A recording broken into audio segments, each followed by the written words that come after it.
For today's video, ayan mga guys, magluluto tayo ng pata ng baka. Ayan po, ating pinapalambot.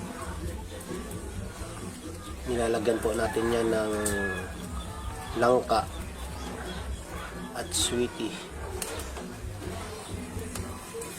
Yan ang Ilonggo version na menu, mga idol. Mutangan nor.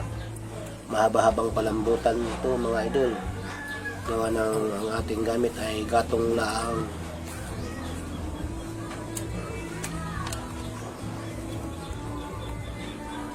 Yan po ay ang pata ng baka.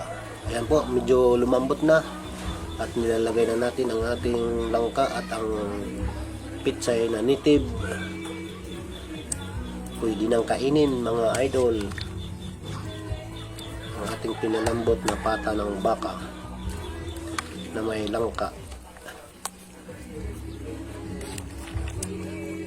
Yan ang tinatawag dito ay lauya.